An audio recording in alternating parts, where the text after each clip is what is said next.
Hello ವೀಕ್ಷಕರೇ, ಕೃಷಿಯಲ್ಲಿ ಜೀವನದ ಬದುಕಲ್ಲ ಒಂದು ಕತೆಗೆ ಸ್ವಾಗತ ಸುಸ್ವಾಗತ. ನಾವು ಇವತ್ತಿಲ್ಲಿ ವಿಜಯನಗರ ಡಿಸ್ಟಿಕ್ ಹರಪನಹಳ್ಳಿ ತಾಲೂಕು ನೀಲಗುಂದ ಗ್ರಾಮಕ್ಕೆ ಬಂದಿದ್ವಿ. ಇಲ್ಲಿ ಒಂದು ಐತಿಹಾಸಿಕ ದೇವಸ್ಥಾನವಿದೆ, ಭೀಮೇಶ್ವರ ದೇವಸ್ಥಾನ ಅಂತ ಹೇಳಿ.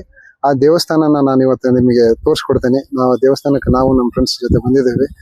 ಅದು ಯಾವಾಗ ಕಟ್ಟಿದ್ರು, ಇದು ಯಾವ ಶೈಲಿಯಲ್ಲಿ ಐತಿ, ಇದು ಯಾವ ಒಂದು ಕೆರೆ ಪಕ್ಕದಾಗ ಕಟ್ಟಿದಾರ, ಅದನ್ನೆಲ್ಲ ನಿಮಗೆ ತೋರಿಸ್ಕೊಡ್ತೇನೆ, ಬನ್ನಿ.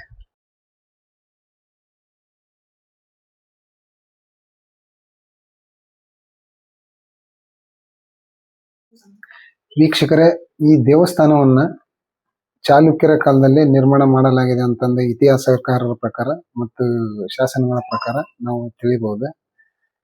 ಚಾಲುಕ್ಯರ ದೊರೆ 6ನೇ ವಿಕ್ರಮಾದಿತ್ಯನ ಕಾಲದಲ್ಲಿ ನಿರ್ಮಾಣ ಆಗಿದೆ ಅಂತ ಹೇಳ್ತಾರೆ. 6ನೇ ವಿಕ್ರಮಾದಿತ್ಯನ ಕಾಲವನ್ನ ಸುವರ್ಣಯುಗ ಅಂತ ಹೇಳಿ ನಾವು ಪರಿಗಣಿಸಬಹುದು. ಯಾಕಂದ್ರೆ ಇಂಥ ದೇವಸ್ಥಾನಗಳು ಚಾಲುಕ್ಯರ ಕಾಲದಲ್ಲಿ ನಿರ್ಮಾಣ ಆಗಿದಾವೆ ಅಂದ್ರೆ 6ನೇ ವಿಕ್ರಮಾದಿತ್ಯನ ಕಾಲದಲ್ಲಿ ಅಂತ ಹೇಳ್ಬೋದು. ಆ ಕಾರಣದಿಂದ ವಿಕ್ರಮಾದಿತ್ಯನ ಕಾಲವನ್ನ ಸುವರ್ಣಯುಗ ಅಂತೇಳಿ ಇದನ್ನ ಮಾಡಿದ್ದಾರೆ. ಇವತ್ತು ನಾವು ಈ ದೇವಸ್ಥಾನನ ವಿಕ್ರಮಾದಿತ್ಯನ ಕಾಲದಲ್ಲಿ ಎಷ್ಟೆಲ್ಲ ವೈಭವಿತವಾಗಿ ರಚನೆ ಮಾಡಿದ್ದಾರೆ, ಏನೆಲ್ಲ ಇದರಲ್ಲಿ ಅವರು ತಂತ್ರಜ್ಞಾನ ಅಳವಡಿಸಿದ್ದಾರೆ ಅನ್ನೋದನ್ನ ನೋಡೋಣ.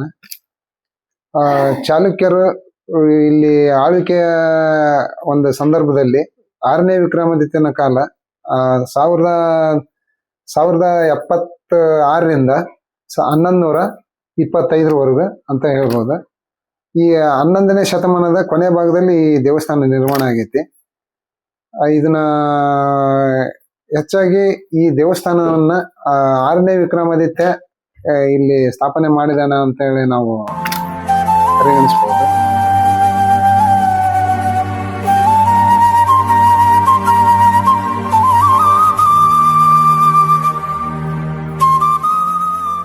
ಈ ಗೋಡೆಗಳ ಮೇಲೆ ಕಾಣುವ ಇಂಚಿಂಚಿಗೂ ಕಲೆ ಮತ್ತು ಕೌಶಲ್ಯತೆ ನೋಡಿದರೆ 6ನೇ ವಿಕ್ರಮಾದಿತ್ಯನ ಆಡಳಿತ ಕಾಲಕ್ಕೆ ಹಿಡಿದ ಕೈಗನ್ನಡಿ ಎಂದು ನಾವು ಹೇಳಬಹುದು.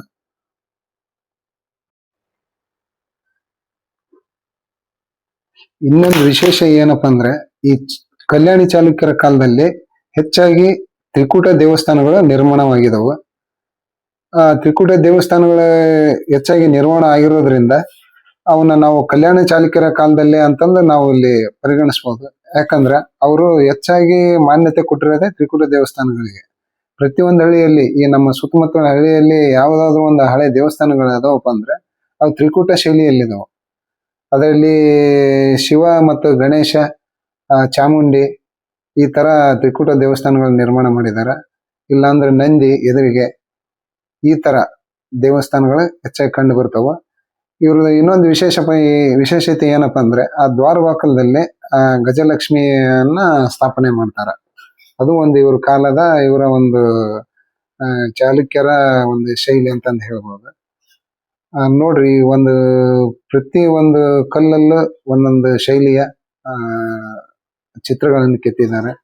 ಅವ್ರೊಂದು ಅಡಿಪಾಯನ ಇಷ್ಟೊಂದು ಸಮರ್ಥವಾಗಿ ನಿರ್ಮಾಣ ಮಾಡಿದಾರ ಅಂದ್ರೆ ನಾವು ಇಲ್ಲೇ ತಿಳ್ಕೋಬಹುದು ಕಲ್ಯಾಣಿ ಚಾಲುಕ್ಯರ ಕಾಲದ ಆಡಳಿತ ವೈಖರಿ ಎಂತದ್ದು ಅನ್ನೋದನ್ನ ನಾವು ಅರ್ಥ ಮಾಡ್ಕೋಬೇಕಾಗತ್ತೆ.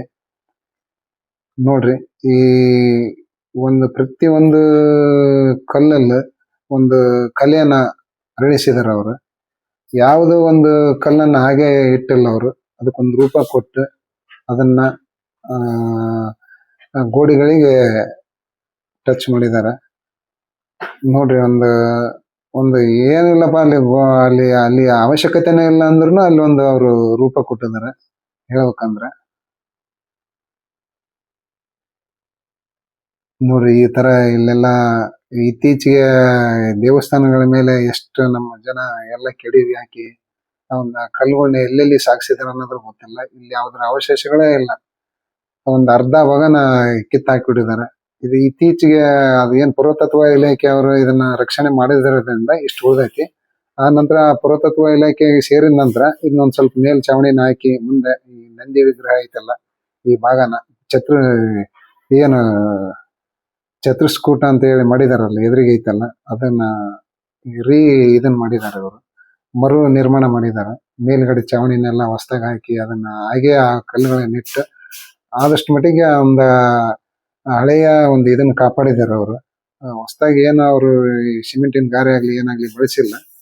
ಹಂಗ ಒಟ್ಟ ಆ ಕಲ್ಲುಗಳಿಗೆ ಇಟ್ಟು ಅದಕ್ಕೊಂದ್ ಸ್ವಲ್ಪ ಬಿಗಿ ನಿಲ್ಲೋ ಒಂದು ಉದ್ದೇಶದಿಂದ ಹಾಲ್ ಹಾಕಿ ಸಿಮೆಂಟ್ನ ಹಾಲ್ ಹಾಕಿ ಕುಂದಿರ್ಸಿದಾರ.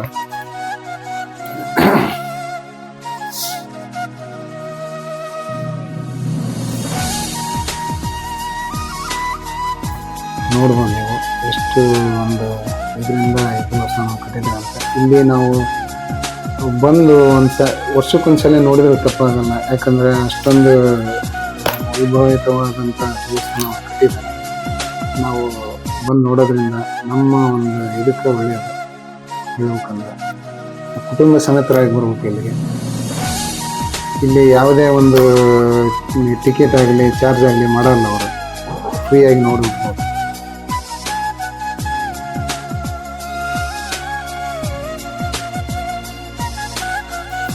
ಹೆಚ್ಚಾಗಿ ದೇವಸ್ಥಾನದಲ್ಲಿ ವೇಸರ ಶೈಲಿ ಮತ್ತು ದ್ರಾವಿಡ ಶೈಲಿಯಲ್ಲಿ ಗೋಪುರಗಳಾಗ್ಲಿ ಒಂದು ಚಿತ್ರಗಳನ್ನಾಗ್ಲಿ ಕೆತ್ತಿದ್ದಾರೆ. ಅವರು ಹೆಚ್ಚಾಗಿ ಕಲ್ಯಾಣಿ ಚಾಲುಕ್ಯರು ವೇಸರ ಮತ್ತು ದ್ರಾವಿಡ ಶೈಲಿಯಲ್ಲೇ ಪ್ರತಿಯೊಂದು ದೇವಸ್ಥಾನವನ್ನು ಕಟ್ಟಿರೋದು. ಇಲ್ಲಿ ನಮ್ಮ ಸುತ್ತಮುತ್ತಲ ಇರ್ತಕ್ಕಂಥ ಕುರುವೆತೆಯಲ್ಲಿ ಆಗ್ಲಿ, ಹಲವಾಗಲಿನಲ್ಲಿ ಆಗ್ಲಿ, ಈ ಹರಿಹರಲಿಂಗೇಶ್ವರ ದೇವಸ್ಥಾನವಾಗ್ಲಿ ಎಲ್ಲ ಇದೇ ಶೈಲಿಯಲ್ಲೇ ಇದಾವೆ. ಇವನ್ ನೋಡ್ಬಿಟ್ರೆ ನೀವೆಲ್ಲ ಇದನ್ನ ಕಟ್ಟಿರೋದ ಚಾಲುಕ್ಯರ ಕಾಲದಲ್ಲಿ ಅಂತ ನಮಗೆ ಅದು ಅರ್ಥ ಆಗಿಬಿಡ್ತೈತಿ. ಹೇಳ್ಬೇಕಂದ್ರ ಅಷ್ಟೊಂದು ಲಿಂಕ್ ಅದಾವು. ಪ್ರತಿಯೊಂದು ದೇವಸ್ಥಾನನ ಒಂದಕ್ಕೊಂದು ಸಂಬಂಧ ಕಲ್ಪಿಸ್ಕೊಂಡಿದಾವ. ಇಲ್ಲಿ ನೋಡೋದ್ರಿಗೆ ಅನಿಸ್ತೈತಿ ಇದೇ ತರ ಅಲ್ಲಿ ನಾವು ನೋಡಿದ್ವಿ ಅಂತ. ಆದ್ರೂ ಅಲ್ಲಿ ಇಲ್ಲಿಗೂ ಅವರ ಒಂದು ಇದು ವ್ಯತ್ಯಾಸ ಆದ್ರೂ ಅವರ ಶೈಲಿ ವ್ಯತ್ಯಾಸ ಆಗಲ್ಲ. ಹೇಳ್ಬೇಕಂದ್ರ ಇಲ್ಲಿ ಸುತ್ತಮುತ್ತ ದೇವಸ್ಥಾನ ಈಗ ಹರಿಹರಲಿಂಗೇಶ್ವರ ಆಗ್ಲಿ, ಈ ಕಲ್ಲೇಶ್ವರ ಇದ್ರ ದೇವಸ್ಥಾನಗಳಾಗ್ಲಿ, ಹಲವಾಗ್ಲು ಇನ್ನೊಂದು ಕಲ್ಲೇಶ್ವರ ದೇವಸ್ಥಾನ ಐತಿ ಇಲ್ಲಿ ಹರಪನಹಳ್ಳಿ ಹತ್ರ, ಅದಾಗ್ಲಿ ಎಲ್ಲಕ್ಕೂ ಒಂದು ಹೆಚ್ಚಿನ ಒಂದು ಆದ್ಯತೆ ಕೊಟ್ಟಿದ್ರು ಈ ದೇವಸ್ಥಾನಕ್ಕೆ. ಅಷ್ಟೊಂದು ಸುಂದರವಾಗಿ ಕಟ್ಟಿದ್ದಾರೆ ನೋಡ್ರಿ. ಎಲ್ಲ ಆ ಕಾಲದ ಕದಂಬರ ಕಾಲದಿಂದಲೇ ಇರ್ತಕ್ಕಂಥ ಶೈಲಿಗಳು ಇವು ಶಾಸನಗಳು ಇವು. ವೀರಗಲ್ಲುಗಳು, ಶಾಸನಗಳು ಈ ದೇವಸ್ಥಾನಕ್ಕೆ ದಾನ ದತ್ತಿ ಕೊಟ್ಟಿರ್ತಕ್ಕಂಥವ್ರ ಹೆಸರು ಹಾಕಿ ಅವರು ಇದನ್ನ ಶಾಶ್ವತವಾಗಿ ಉಳಿಸಿ ಹೋಗಿದ್ದಾರೆ. ಈಗ ಶಾಸನಗಳು ಏನು ಅಷ್ಟೊಂದು ಸ್ಪಷ್ಟವಾಗಿ ಕಾಣಿಸ್ತಾ ಇಲ್ಲ, ಯಾಕಂದ್ರೆ ಎಲ್ಲ ಸೌದು ಹೋಗಿದಾವೆ ಕಾಲಕ್ರಮೇಣ. ಇದು ಒಂದು ಇಲ್ಲಿ ಈ ದೇವಸ್ಥಾನದಲ್ಲಿ ಬಳಸ್ತಿರ್ತಕ್ಕಂಥ ಕಲ್ಲು ಯಾವ್ದಪ್ಪ ಅಂದ್ರೆ ಬಳಪದ ಕಲ್ಲು ಅಂತ ಹೇಳಿ. ಅದು ಒಂದ್ ಸ್ವಲ್ಪ ಮಿದು ಬರುತ್ತೆ, ಅಷ್ಟೊಂದು ಹಾರ್ಡ್ ಆಗಿರಲ್ಲ. ಅಂತ ಕಲ್ಲನ್ನ ಉಪಯೋಗಿಸಿದಾರ ಅವರು. ಅದು ಯಾವ ಕಾರಣಕ್ಕೆ ಉಪಯೋಗಿಸಿದಾರ ಅದು ಆ ವಿಜ್ಞಾನ ಅವ್ರಿಗೆ ಗೊತ್ತು. ಯಾಕಂದ್ರೆ ಅಷ್ಟೊಂದು ಸುಂದರವಾಗಿ ಕಾಣಿಸುತ್ತೆ ಅದು ಬಳಪನ ಕಲ್ಲು ಉಪಯೋಗಿಸಿರೋದ್ರಿಂದ. ಏನೋ ಅಷ್ಟೊಂದು ಹಾರ್ಡ್ ಅಲ್ಲ. ಇದನ್ನ ಸೂಕ್ಷ್ಮವಾಗಿ ಅಂದ್ರೆ ಮಾತ್ರ ಈ ದೇವಸ್ಥಾನ ಒಂದು ಇದು ಸಿಗ್ತೈತೆ. ಇಲ್ಲಾಂದ್ರೆ ಒಂದು ಸ್ವಲ್ಪ ಏನೇ ಏಟು ಬಿದ್ರೂ ಅದು ಇದು ಡ್ಯಾಮೇಜ್ ಆಗಂತ ಒಂದು ಕಲ್ಲು ಅದು. ಆದ್ರೂ ಇಲ್ಲಿವರೆಗೂ ಇಷ್ಟು ಸುಂದರವಾಗಿ ಉಳಿಸ್ಕೊಂಡು ಬಂದಿದ್ದಾರೆ. ಒಂದು ಅಲ್ಪ ಸ್ವಲ್ಪ ಒಂದು ಭಾಗ ಅದು ಹಾಳಾಗಿದ್ರು ಅದನ್ನು ಮತ್ತೆ ಮರು ನಿರ್ಮಾಣ ಮಾಡಿ ಅದಕ್ಕೆ ಮತ್ತೆ ಹಳೆ ರೂಪವನ್ನು ಕೊಟ್ಟು ಅದನ್ನ ಉಳಿಸೋ ಪ್ರಯತ್ನ ಮಾಡಿದ್ದಾರೆ.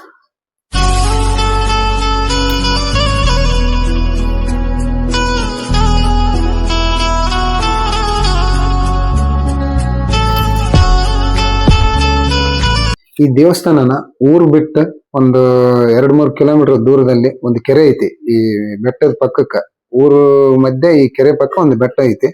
ಆ ಬೆಟ್ಟದ ಈ ಕಡೆ ಕೆರೆ ಇದೆ, ಆ ಕಡೆ ಊರು. ಇಲ್ಲಿ ಯಾವುದೇ ಒಂದು ಸಂಪರ್ಕ, ಊರಿನ ಸಂಪರ್ಕ ಇಲ್ಲ. ಸುಗಮವಾದ ದಾರಿ ಮಾಡಿದಾರೆ, ಒಳ್ಳೆ ಚೆನ್ನಾಗ ಟಾರ್ ರಸ್ತೆ ಮಾಡಿದಾರೆ. ಹೇಳ್ಬೇಕಂದ್ರ ಈ ಕೆರೆ ಬರಕ ಒಳ್ಳೆ ವಾತಾವರಣ, ಯಾವುದೇ ಒಂದು ಗಜಿಬಿಜಿ ಇಲ್ಲ.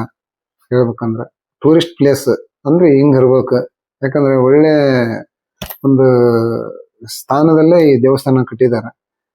ಕೆರೆ ಸುತ್ತಲೂ ಕೆರೆ ಮಧ್ಯದಲ್ಲಿ ಒಂದು ಮೂರು ಭಾಗದಲ್ಲಿ ನೀರು ಬರುತ್ತೆ. ಮುಂದೆ ಒಟ್ಟು ಕೆರೆ ಒಳಗಡೆ ದೇವಸ್ಥಾನ ಕಟ್ಟಿದ್ದಾರೆ. ಇದನ್ನ ಹೇಳ್ಬೇಕಂದ್ರ ದ್ವೀಪ ಅಂತ ಹೇಳ್ತಾರಲ್ಲ, ಆ ಮಾದರಿಯಲ್ಲಿ ಇದನ್ನ ಕಟ್ಟಿದ್ದಾರೆ ಅಂತ ಹೇಳ್ಬೋದು.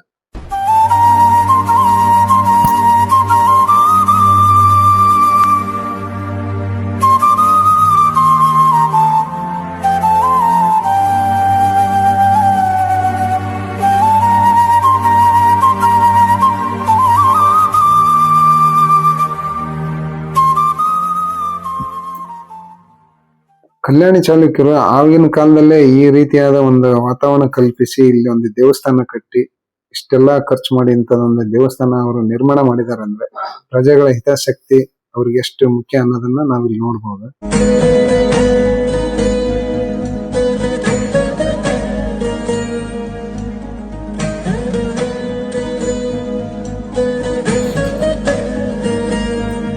ಒಳಗಡೆ ಇಲ್ಲಿ ದೇವಸ್ಥಾನ ಒಳಗಡೆನೂ ಒಂದ್ ಸ್ವಲ್ಪ ಅಲ್ಪ ಮಟ್ಟಿಗೆ ಹಾಳಾಗಿದೆ.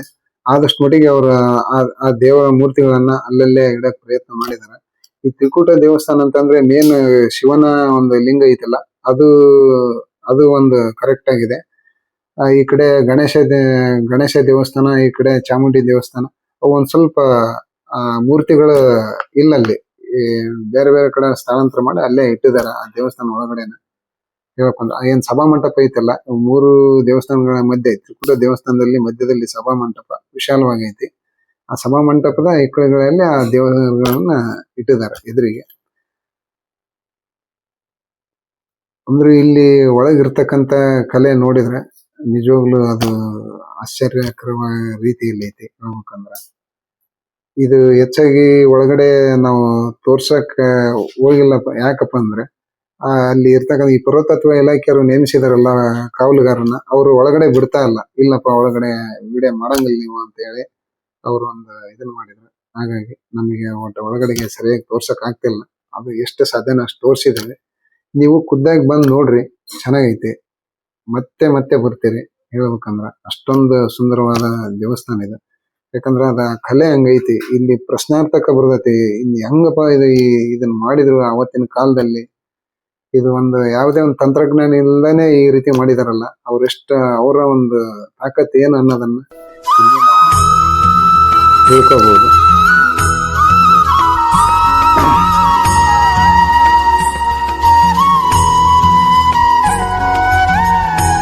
ಇಲ್ಲಿ ಎರಡು ರೀತಿಯ ಕಲ್ಲುಗಳನ್ನು ಉಪಯೋಗಿಸಿದ್ದಾರೆ ಈ ದೇವಸ್ಥಾನದಲ್ಲಿ. ಒಂದು ಬಳಪದ ಕಲ್ಲು, ಇನ್ನೊಂದು ಕರಿಕಲ್ಲು. ಎಲ್ಲಿ ಯಾವ್ಯಾವ ಭಾಗದಲ್ಲಿ ಕರಿಕಲ್ಲನ್ನು ಉಪಯೋಗಿಸ್ಬೇಕು, ಯಾವ ಭಾಗದಲ್ಲಿ ಬಳಪದ ಕಲ್ಲನ್ನು ಉಪಯೋಗಿಸ್ಬೇಕು ಅಂತೇಳಿ ಹಂತ ಹಂತವಾಗಿ ಮಾಡಿರೋದ್ರಿಂದ ಇದು ಬಹಳ ಸುಂದರವಾಗಿ ಕಾಣಿಸುತ್ತೆ. ಯಾಕಂದ್ರೆ ಒಂದೇ ತರ ಅಲ್ಲ, ಎರಡು ರೀತಿಯ ಕಲ್ಲುಗಳನ್ನು ಉಪಯೋಗಿಸಿರೋದ್ರಿಂದ ಇದು ಒಂಥರ ಇನ್ನೊಂದು ಮೆರುಗನ್ನ ನೀಡಿದೆ.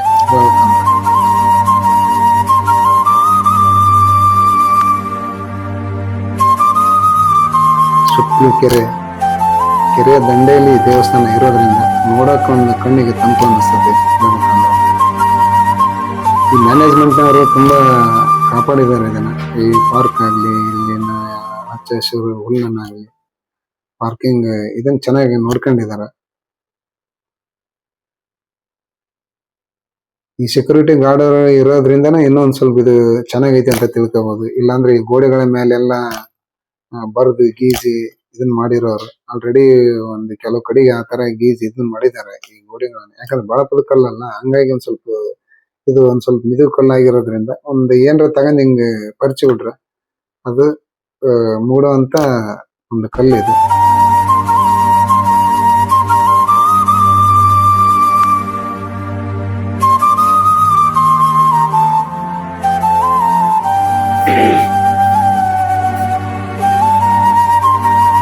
ನೋಡಿ ಸ್ನೇಹಿತರೆ, ಈ ಅವರ ಆ ಕಾಲದ ಶಿಲ್ಪಿಗಳ ಕೌಶಲ್ಯತೆ ಅಂತದನ್ನ ನಾವಿಲ್ಲಿ ನೋಡಬಹುದು. ಹೆಚ್ಚಾಗಿ ಅವರು ತಳಪಾಯಕ್ಕೆ ಎಷ್ಟು ಆದ್ಯತೆ ಕೊಟ್ಟಿದ್ದಾರೆ ಅಂದ್ರೆ, ತಳಪಾಯ ಅಷ್ಟು ಬಿಗಿ ಬಂದೋಬಸ್ತಾಗಿ ಮಾಡಿರೋದ್ರಿಂದ ಇವತ್ತಿಗೂ 900,000 ವರ್ಷಗಳ ಕಾಲದವರೆಗೂ ಒಂದು ಯಾವಲ್ಲಿ ಸಿಂಕ್ ಆಗದ ಹಾಗೆ ಅದು ಒಂದು ಕಾಪಾಡಿದೆ ತಳಪಾಯ. ಆ ತಳಪಾಯ ಬಿಗಿಯಾಗಿದ್ರೇನೆ ಮನೆಗಳು, ನಾವು ಪ್ರತಿಯೊಂದು ಈ ಯಾವ್ದೋ ಒಂದು ಬಿಲ್ಡಿಂಗ್ ಕಟ್ಲಿ, ಮನೆಗಳನ್ನ ಕಟ್ಲಿ, ತಳಪಾಯ ನಾವು ಸರಿಯಾದ ರೀತಿಯಲ್ಲಿ ಹಾಕ್ಬೇಕು. ನಮ್ಮ ಜೀವನದಲ್ಲಿ ಆಗ್ಲಿ, ಪ್ರತಿಯೊಂದು ನಮ್ಮ ಜೀವನದ ಒಂದು ಇದರಲ್ಲಿ ತಳಪಾಯ ಅನ್ನೋದೊಂದು ಶುದ್ಧವಾಗಿದ್ರೆ ನಾವು ಚೆನ್ನಾಗಿ ಒಂದು ನಿಲ್ಲಿಸ್ಬೋದು ಅಂತ. ನಮ್ಮ ಜೀವನನ ಅಲ್ಲಿ ನಿಲ್ಲುತ್ತೆ ತಳಪಾಯ ಸರಿಯಾಗಿದ್ರೆ. ಆ ಒಂದು ನಾವು ಇದನ್ನ ಇಲ್ಲಿ ಅರ್ಥ ಮಾಡ್ಕೊಳ್ಬೇಕು. ಅವಾಗಿನವರು ಒಂದು ತಳಪಾಯನ ಯಾವ ರೀತಿಯಾಗಿ ರಚನೆ ಮಾಡಿದ್ದಾರೆ, ಅದಕ್ಕೆ ಎಷ್ಟು ಆದ್ಯತೆ ಕೊಟ್ಟಿದ್ದಾರೆ ಅನ್ನೋದನ್ನ ಪ್ರತಿಯೊಂದನ್ನು ನಾವು ಇಲ್ಲಿ ಅಬ್ಸರ್ವ್ ಮಾಡ್ಬೇಕು. ನಮ್ಮ ಜೀವನದಾಗ ಅಳವಡಿಸ್ಕೋಬೇಕು ಇದನ್ನ. ಈ ದೇವಸ್ಥಾನ ಅನ್ನೋದು ಒಂದು ಅಷ್ಟೇ ಅಲ್ಲ, ಇದು ನಮ್ಮ ಜೀವನನೇ ಒಂದು ಪಾಠ ಅಂತ ತಿಳ್ಕೊಬೇಕು.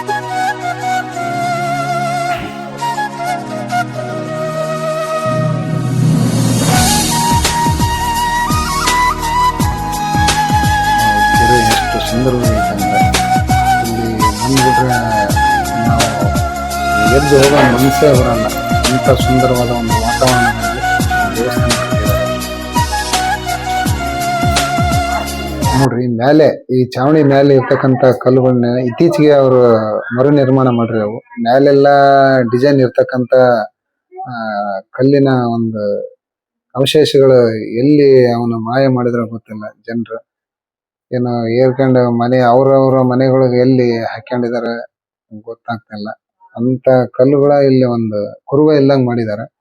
ಇರತಕ್ಕಂಥ ಕಲ್ಲುಗಳನ್ನ ತಗೊಂಡು ಅವರು ಮರು ನಿರ್ಮಾಣ ಮಾಡಿ ಆದಷ್ಟು ಮಟ್ಟಿಗೆ ಒಂದು ಶೇಪ್ ಕೊಟ್ಟು ಇದನ್ನ ಪುರಾತತ್ವ ಇಲಾಖೆಯವರು ಒಂದು ಇತ್ತೀಚೆಗೆ ಒಂದು ಕಾವಲು ಇಟ್ಟಿರೋದ್ರಿಂದ ಇಷ್ಟರ ಮಟ್ಟಿಗೆ ಇನ್ನೂ ಒಂದಿಷ್ಟು ನೆಲೆ ನಿಂತೈತೆ ಅಂತ ಹೇಳ್ಬೋದು.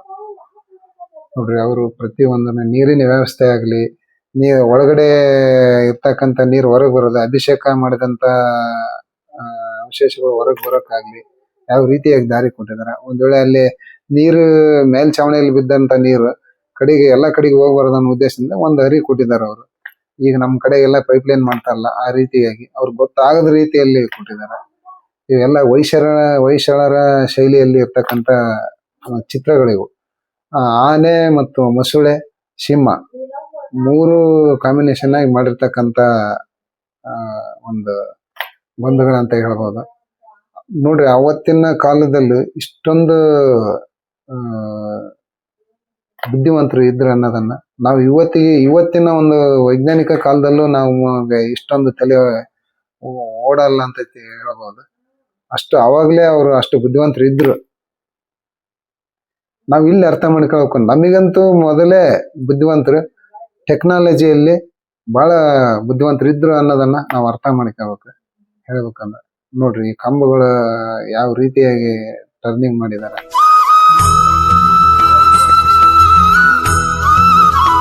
ಎಷ್ಟು ಹೊಳಪಾಗಿದಾವೆ ನೋಡಿ. ಮೇಲ್ಛಾವಣಿ ಆ ಡಿಸೈನ್ ನೋಡಿದ್ರೆ ಸಾಕು ನಾವು ಅವರ ಬುದ್ಧಿವಂತಿಗೆ ಸಲಾಮ್. ಅಷ್ಟೊಂದು ನಿಖರವಾಗಿ ಪ್ರತಿ ಇಂಚು ಒಂದು ಯಾವಲ್ಲಿ ಒಂದು ಇದ್ರನ್ನು ಒಂದು ಪಾಯಿಂಟ್ ಇದ್ರಲ್ಲೂ ಅವರು ವ್ಯತ್ಯಾಸ ಮಾಡಿಲ್ಲ. ಅಷ್ಟೊಂದು ನಿಖರವಾಗಿ ಮಾಡಿದ್ದಾರೆ. ಪ್ರತಿಯೊಂದು ಡಿಸೈನ್ ನಾವು ಅಬ್ಸರ್ವ್ ಮಾಡ್ಕೊಂತ ಹೋದಂಗಲ್ಲ, ಒಂದು ದಿವಸ ಆದ್ರೂ ನಾವು ಹೊರಗೆ ಬರಲ್ಲ. ಅಷ್ಟೊಂದು ಇಂಟ್ರೆಸ್ಟಿಂಗ್ ಆಗೈತೆ ಆ ದೇವಸ್ಥಾನ. ಯಾಕಂದ್ರೆ ಅಲ್ಲಿ ಹೋದಂತವ್ರು ಪ್ರತಿಯೊಂದನ್ನು ಗಮನಿಸ್ತಾರ. ಇಲ್ಲಪ್ಪ ಅವ್ನಿಗೆ ಇಂಟ್ರೆಸ್ಟ್ ಇಲ್ಲ ಅಂದ್ರೂ ಆ ತರ ಸೆಳೆಯುತ್ತೆ ಆ ಕರ ಕೌಶಲ್ಯತೆ ಅನ್ನೋದು. ಆವಾಗಿನ ಒಂದು ಚಾಲುಕ್ಯರ ಕಾಲದ ಒಂದು ಶಿಲ್ಪಿಗಳು ಎಷ್ಟು ಬುದ್ಧಿವಂತರು, ಅವರು ಎಷ್ಟು ಇದ್ರ ಪಳಗಿದ್ರು ಅಂತ ಇಲ್ಲಿ ನಮ್ಗೆ ಗೊತ್ತಾಗ್ತದೆ. ನೋಡಿ ಇದು 3 ಗರ್ಭಗುಡಿಗಳ ಮಧ್ಯೆ ಇರ್ತಕ್ಕಂಥ ಸಭಾಮಂಟಪ. ಈ ಕಡೆ ದಕ್ಷಿಣದಲ್ಲಿ ಗಣೇಶ ದೇವಸ್ಥಾನ, ಉತ್ತರದಲ್ಲಿ ಚಾಮುಂಡಿ ದೇವಸ್ಥಾನ, ಮಹಿಷಾಸುರ ಮರ್ದಿನಿ ಚಾಮುಂಡಿ ದೇವಸ್ಥಾನ ಇದೆ. ಅಲ್ಲಿ ಒಟ್ಟು ಮೂಲ ವಿಗ್ರಹಗಳು ಇಲ್ಲ, ಅವನ್ನ ತಗೊಂಬಂದು ಇಲ್ಲೇ ಬೇರೆ ಕಡೆಗೆ ಪ್ರತಿಷ್ಠಾಪನೆ ಮಾಡಿದ್ದಾರೆ. ಎದುರಿಗೆ ಶಿವನ ಒಂದು ಲಿಂಗ ಐತಿ, ನಂದಿ ಶಿವಲಿಂಗ. ಈ ದೇವಸ್ಥಾನದಲ್ಲಿ ನಂದಿ ವಿಗ್ರಹಗಳನ್ನ ಬಹಳ ಡ್ಯಾಮೇಜ್ ಮಾಡಿದ್ದಾರೆ, ಹೊಡೆದಾಕಿದ್ದಾರೆ. ಇದು ಯಾರು ಪುಣ್ಯಾತ್ಮರು ಏನು ಇತ್ತೀಚೆಗೆ ಹೊಡೆದಾಕಿದ್ದು, ಅವಾಗಿನ ಕಾಲದಾಗ ಹೊಡೆದಾಕಿದ್ದು ಗೊತ್ತಿಲ್ಲ. ಒಳ್ಳೆ ಸುಂದರವಾದ ವಿಗ್ರಹಗಳನ್ನ ಬಹಳ ಹೊಡೆದಾಕಿ ಮುಕ್ಕು ಮಾಡಿಬಿಟ್ಟಿದ್ದಾರೆ. ಇಲ್ಲಿ ನವಗ್ರಹಗಳ ಪ್ರತಿಷ್ಠಾಪನೆ ಐತಿ ನೋಡ್ರಿ. ಆ ದ್ವಾರಬಾಗಿಲದ ಮೇಲೆ ಗಜಲಕ್ಷ್ಮಿ ಆಗಲಿ, ಆಮೇಲೆ ಶಿವನ ಹಲವು ಭಂಗಿಗಳನ್ನ, ಹಲವು ಅವತಾರಗಳನ್ನ ಇಲ್ಲಿ ನಾವು ನೋಡಬಹುದು. ಇಲ್ಲಿ ಬುದ್ಧಿವಂತರಾದ್ರೆ ಪ್ರತಿ ಒಂದನ್ನು ಇಲ್ಲಿ ತಿಳಿಸಿದಾರ. ಅರ್ಥ ಮಾಡ್ಕೊಂತಕ್ಕಂತ ಒಂದು ಎಬಿಲಿಟಿ ನಮಗಿದ್ರ ಇಲ್ಲಿ ಯಾವುದು ಇಲ್ಲಿ ನಾವು ಮರೆಮಾಚವಾಗಿಲ್ಲ. ಅಷ್ಟೊಂದು ಸ್ಪಷ್ಟವಾಗಿ ನಾವು ಇಲ್ಲಿ ಹೊರಗಡೆ ಹೋಗ್ಬೋದು, ತಿಳ್ಕೊಂಡು ಪರಿಪೂರ್ಣರಾಗಿ ಹೋಗ್ಬೋದು ಹೊರಗಡೆಗೆ. ಈ ದೇವಸ್ಥಾನದ ಒಳಗೆ ಬಂದ್ರೆ ಅಷ್ಟು ನಿಖರವಾಗಿ ತೋರಿಸಿದ್ದಾರೆ. ಪ್ರತಿ ಇಂಚಲ್ಲೂ ತಳಪಾಯಿನೂ ಬಿಟ್ಟಲ್ಲ, ಅಷ್ಟೊಂದು ಕರಕೌಶಲ್ಯತೆಯಲ್ಲಿ ನಾವು ನೋಡಬಹುದು.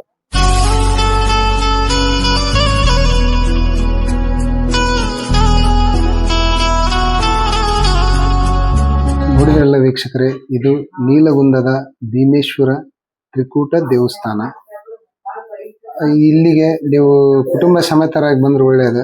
ಯಾಕಂದ್ರೆ ಇಲ್ಲಿನ ಚಾಲುಕ್ಯರ ಶೈಲಿಯ ದೇವಸ್ಥಾನಗಳನ್ನ ನಾವು ಕುಟುಂಬ ಸಮೇತರಾಗಿ ನಮ್ಮ ಮಕ್ಕಳಿಗೆ, ನಮ್ಮ ಕುಟುಂಬಕ್ಕೆ ತೋರಿಸಿದ್ರ ಇಲ್ಲಿನ ಕರಕುಶಲತೆ ಯಾವ ರೀತಿಯಾಗಿ ಬೆಳೆದು ಬಂದೈತಿ, ಅವ್ರು ಯಾವ್ದೆಲ್ಲ ತಂತ್ರಜ್ಞಾನ ಬಳಸ್ಕೊಂಡಿದ್ದಾರೆ ಎಂಬುದನ್ನ ನಮ್ಮ ಮಕ್ಕಳಿಗೆ ನಾವು ತೋರಿಸಿದ್ರೆ ಅವ್ರ ಒಂದು ಮಾನಸಿಕವಾಗಿ ಮತ್ತು ಒಂದು ತಾಂತ್ರಿಕವಾಗಿ ಸದೃಢರಾಗ್ತಾರೆ ಅಂತ ಹೇಳ್ಬೋದು. ಯಾಕಂದ್ರೆ ಅಷ್ಟೊಂದು ಪ್ರಶ್ನಾರ್ಥಕವಾಗಿ ಇದು ಅವರನ್ನ ಇದು ಹುರಿದುಂಬಿಸುತ್ತೆ. ಹೇಳ್ಬೇಕಂದ್ರ ನೀವು ಕುಟುಂಬ ಸಮೇತರಾಗಿ ಬನ್ನಿ, ಇಲ್ಲಿ ಎಲ್ಲರಿಗೂ ಇಷ್ಟ ಆಕತಿ. ಈ ಜಾಗ ತುಂಬಾ ಚೆನ್ನಾಗೈತಿ. ಇಲ್ಲಿ ನಾವು ಬಂದ್ವಿ ಅಂದ್ರೆ ಎದ್ದು ಹೋಗಕ್ಕೆ ಮನ್ಸು ಬರಲ್ಲ, ಅಷ್ಟೊಂದು ಸುಂದರವಾದಂತ ಪರಿಸರ ಇದೆ. ಯಾವ ರೀತಿಯಾಗಿ ಟೈಮ್ ಆಯ್ತಪ್ಪ ಅಲ್ಲೇ ಸಾಯಂಕಾಲ ಟೈಮ್ ಆಯ್ತಲ್ಲ ನಮಗೆ ಗೊತ್ತಾಗ್ಲಿಲ್ಲ ಅನ್ನೋ ಒಂದು ಫೀಲ್ ಬರ್ತೈತಿ. ಹೇಳ್ಬೇಕಂದ್ರ ಈಗ ಕುಟುಂಬ ಸಮೇತರಾಗಿ ದೇವಸ್ಥಾನಕ್ಕೆ ಬನ್ನಿ, ನೋಡ್ರಿ. ವಿಜಯನಗರ ಡಿಸ್ಟಿಕ್ ಹರಪನಹಳ್ಳಿ ತಾಲೂಕು ನೀಲಗುಂದ ಗ್ರಾಮ.